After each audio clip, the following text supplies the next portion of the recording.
O pasado venres entregábase en Taboada o premio correspondente á quinta edición do certame de investigación Condado de Pallares.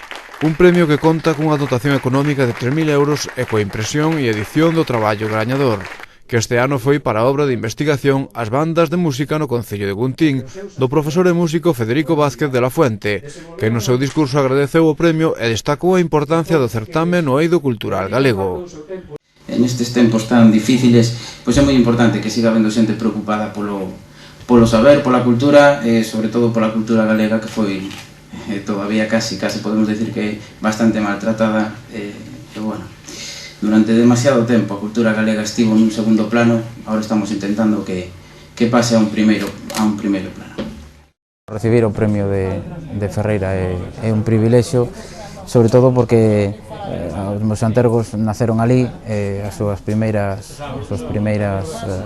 funcións musicais, os seus primeiros traballos musicais foron dali, e para min era moi importante traballar e investigar os meus antergos e a súa función musical naquel. Porque para min o traballo sobre todo centrei nas bandas populares, porque as bandas populares foron en Galicia un referente musical que, por exemplo, as municipais e as militares non son, porque as militares estaban subvencionadas polo Estado e as municipais, dentro do que cabe, pois vivían dos municipios, vivían das axudas do Concello, pero as populares vivían exclusivamente de ir a tocar polas aldeas, do que reunían os veciños, o sea, eran un pouco unha vida realmente moi complicada. Ensayaban con toda a pasión do mundo e intentaban tocar o mellor posible con uns beneficios económicos moi mínimos, non? Unha cousa moi mínima. Entonces, realmente o mundo das bandas populares está moi pouco estudiado e en Galicia foron un pilar fundamental da nosa cultura, pero moi pouco estudiado todavía. Por iso quixen centrarme nas de Guntín, pero bueno, si podo seguir no Condado de Pallares. No acto de entrega estiveron presentes representantes da Asociación Mosteiro Ferreira de Pallares, o Concello de Taboada e Guntín, organizadores do certame, así como representantes das entidades e institucións que colaboran co mesmo. O presidente da Asociación Mosteiro de Ferreira de Pallares lembrou os inicios deste certame, que nun principio se pretendía que aglutinaran os 5 concellos que conforman o condado: Portomarín, Chantada, Carballedo, Guntín e Taboada. Todos apoiaron inicialmente a iniciativa do certame, pero finalmente só Taboada e Guntín forman parte da organización. Deste xeito, leva celebrándose alternativamente este certame en cada concello dende hai 5 anos.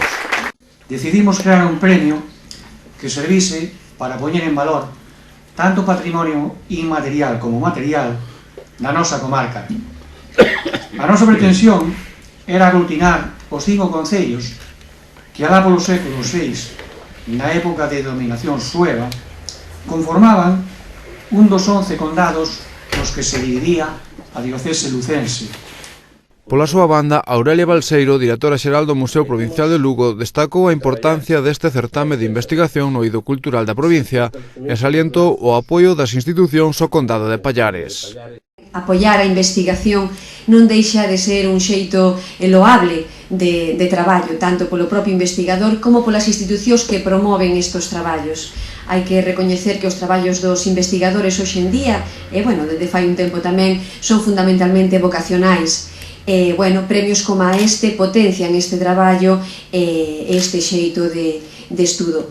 E logo, por outra banda, tamén a importancia das colaboracións institucionais. Neste caso, como se ve perfectamente aquí, hai unha importante colaboración entre institucións que consigue e afianza tamén o traballo importantísimo, polo que tamén hai que facer un paréntesi para felicitalo, da asociación que é a organizadora deste certame. Son xa 5 anos, entón realmente só teríamos que decir esas cuestións pequeniñas, non? A importancia da promoción da investigación e a importancia tamén destas relacións, destas colaboracións institucionais.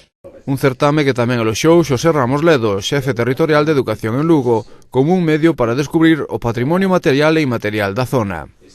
Este certame, certamente, é unha oportunidade para descubrir cuestións que moitos de nós descoñecíamos dun territorio magníficamente determinado, como dixo moi ben o presidente da asociación, que vai desde as terras do norte de Guntín ás de sur de Carballedo.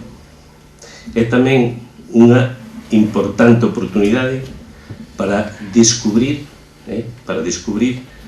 e coñecer moito mellor o noso patrimonio material e inmaterial.